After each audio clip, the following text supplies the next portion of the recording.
अस्सलाम वालेकुम। उम्मीद करनी है कि तुसी ठीक होवोगे, खुश होवोगे। अल्लाह मियां तुहानू खुश रखे।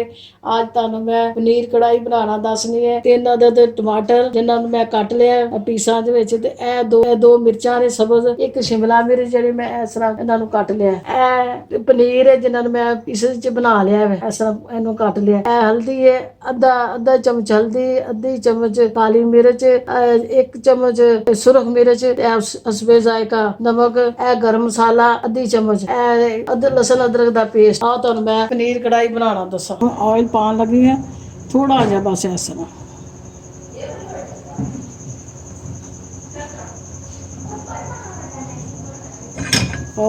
ऑयल गर्म होने तक ना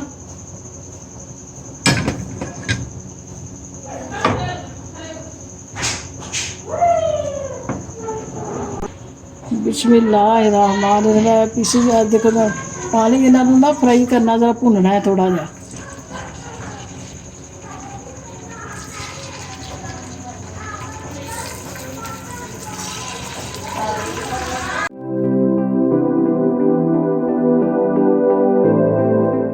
आ देखो हम शुरू होने बस इस तरह फ्राई करने ने, इस तरह फ्राई हो गए ने।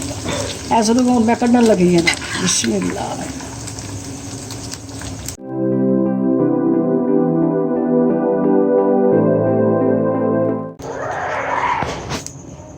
उसे फ्राई पैन च मैं इन्हों ना शिमला मिर्चां नू मैं करन लगी है,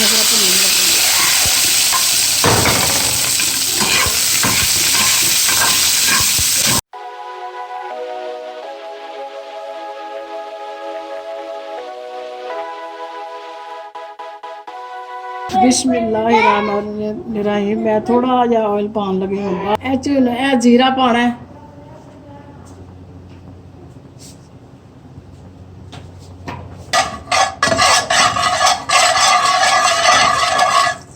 लसन अदरक का पेस्ट,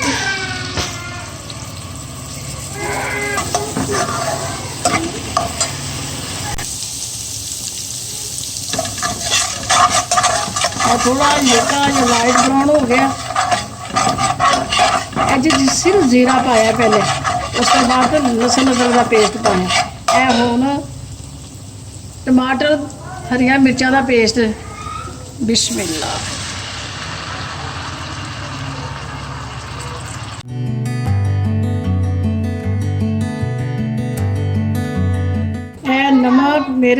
नमक मिर्च काली मिर्च हल्दी सारा मसाला। बिस्मिल्लाह।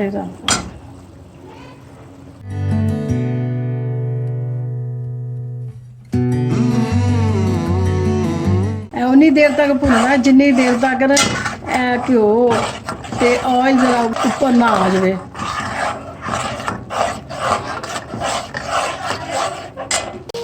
बिस्मिल्लाहिर्रहमानिर्रहीम। मैं हुण पनीर पान लगी है।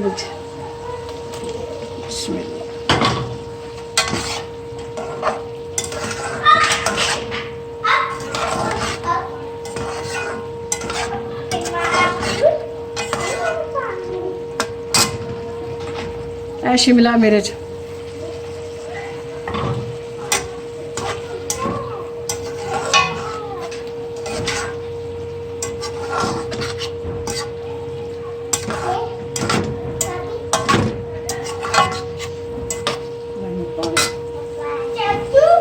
बिस्मिल्लाहिर्रहमानिर्रहीम। अद्धा कप पानी का पाना है जरा के, बस बस अद्धा।